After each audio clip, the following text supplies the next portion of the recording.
Bonjour à tous et bienvenue sur motoverte.com. Aujourd'hui, on va vous faire découvrir l'une des motos les plus rares de France. C'est la 250 TM MX FI 2018, donc un tout nouveau modèle avec un nouveau moteur qui a été développé donc sur la fameuse moto de Samuele Bernardini que vous avez découvert il y a un an maintenant dans Motoverte. Donc maintenant elle est arrivée enfin de série, c'est un petit peu fait désirer mais elle est là. Les premières arrivent en France et on a la chance de pouvoir l'essayer en exclusivité. On va retrouver Fred Di Giambattista, le patron de chez TM France, qui va nous présenter la moto techniquement.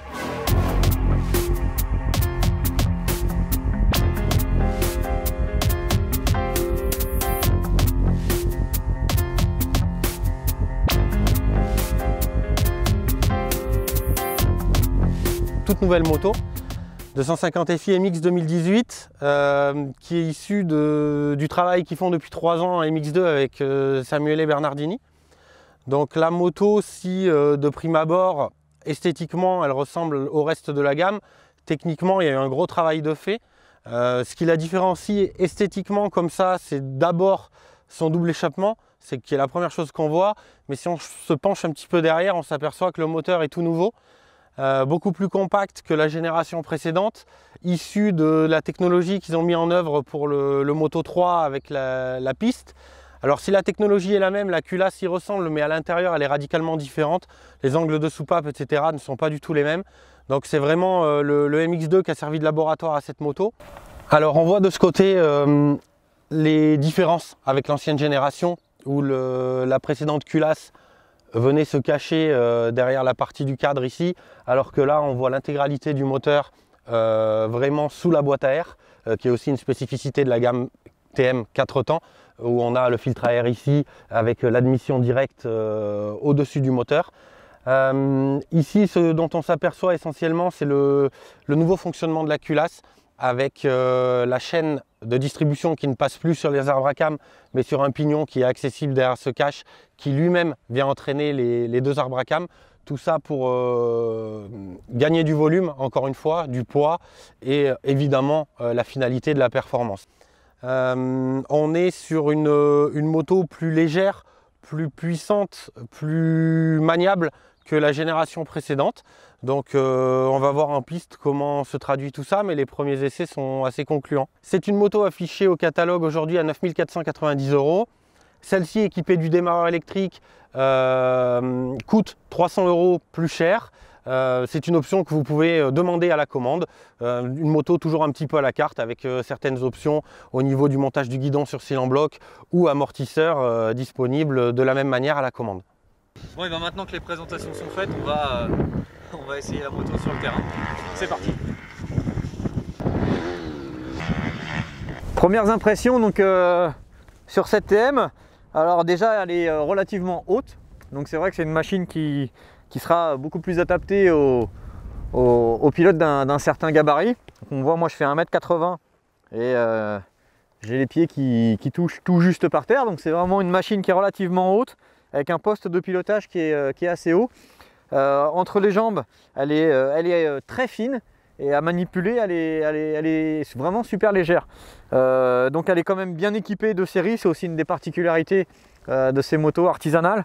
On a un embrayage hydraulique, donc là on a l'option démarreur électrique, on a une double courbe d'allumage et on a pas mal de petites pièces sympas comme les têtes de fourche taillées dans la masse, les roues anodisées, bon voilà j'en passe, mais il y a beaucoup de pièces taillées masse et on sent vraiment qu'il y a des composants de qualité, donc c'est vrai que c'est plutôt sympa. Donc il y a une autre particularité aussi sur la TM, c'est la boîte à air qui se situe à l'emplacement où il y a le réservoir normalement, et le bouchon se trouve ici là, donc sur la plaque, et le réservoir se trouve ici au niveau du centre de la moto. Donc le truc un petit peu désagréable effectivement, c'est que ça fait remonter pas mal de bruit dans les oreilles, donc faut s'y faire. Ça ressemble un petit peu à ce qu'on retrouve sur une Yamaha, donc qui a une architecture similaire. Donc voilà, on va aller faire un petit tour sur ce magnifique spot et puis on se revoit après pour le débrief.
Eh bien, le moins qu'on puisse dire, c'est que c'est une moto qui a du caractère.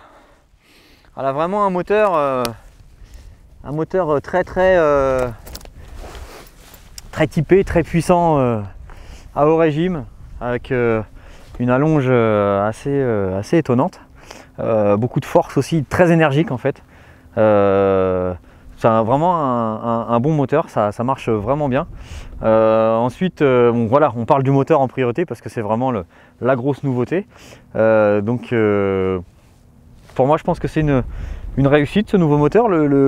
La transmission était un petit peu plus courte, donc en début de journée, on s'est permis de modifier un petit peu. On sentait que le moteur pouvait l'accepter. Donc on est descendu de dedans, on est passé de 51 à 49. Et le moteur pouvait vraiment le prendre et au final la moto était quand même plus agréable comme ça. Alors après niveau châssis, comme un peu toutes les TM on va dire, même si les suspensions, la fourche est exactement la même que celle qu'une Yamaha, donc c'est la Kayaba 48 à double cartouche. L'amortisseur c'est un amortisseur qui a été produit en interne chez TM. Ils ont vraiment des réglages de suspension qui sont étonnants. C'est un peu dur, ça rebondit un petit peu, donc ça ne met pas forcément en confiance dès le début. Il faut retravailler un petit peu dessus. Donc là on a vraiment ramolli, on a refait les précharges, on est parti dans des extrêmes un petit peu par rapport aux normes, mais du coup on a réussi quand même à trouver un terrain d'entente, je dirais, avec les suspensions. Le châssis très fin, très stable.